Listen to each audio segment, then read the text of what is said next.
Let me tell you about the Kale. He was a new second grader to our school.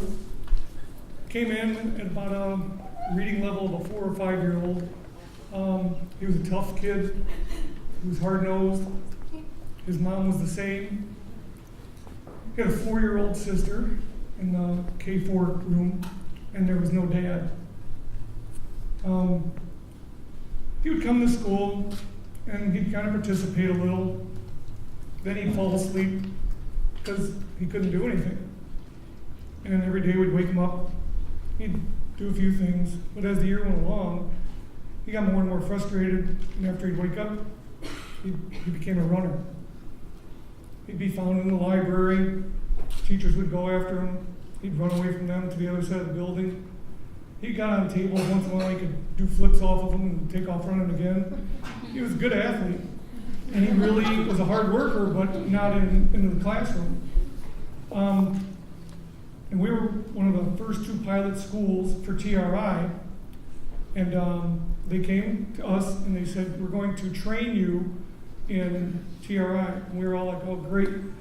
They'll probably give us a 1 hour in service and then we have to do it from there. But we were wrong, thank goodness, because Mary Schmidt, she was the person who trained me. She came in and said, we need your bottom students in the class. I had 5 boys, and DeKale was the bottom. And we're going to train them. And so she came in every 2 days a week, 3 days a week, something like that. And she would work with them. And I would sit there and watch as she did this.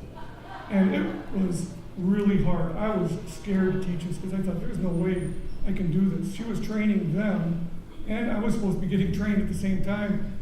And it was just hard. And these boys became so competitive. They could time each other. They could help each other. They just would keep correcting each other and everything. And one day, she came in and said, do you want to do this? I said, no. Let's just keep doing it. And she kept doing it for me until one day she just made me start to do it. And I sat down and I thought, I'm not going to be able to do this. And they started teaching me. They would say, okay, this is what we do first.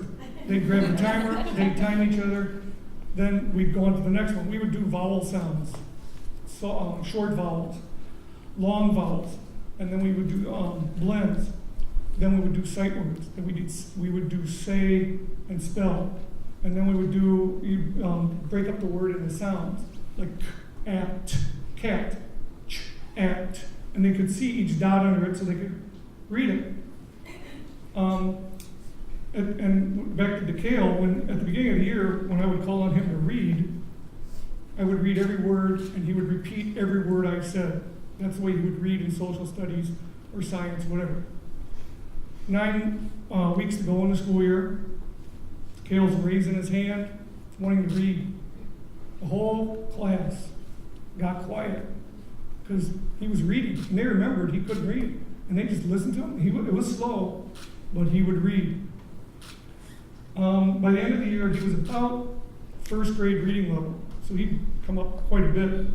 The next year, he went into 3rd grade, and he was working with the same group of boys, and the teacher would come and talk to me, and I'd talk to her about him every once in a while, and he was just kept really working hard. When he was concentrating, a train could go through that room, and he wouldn't even hear it. He was just head down, work, work, work. By the end of 3rd grade, he was at a 2nd grade, or halfway through 2nd grade reading level. And then he left our school. So when I was told I was going to speak about this, I wanted to find out where he was and how he was doing. Believe it or not, I got a phone call today from the school. He's a 5th grader now. And they told me that he's right on grade level. So, yeah.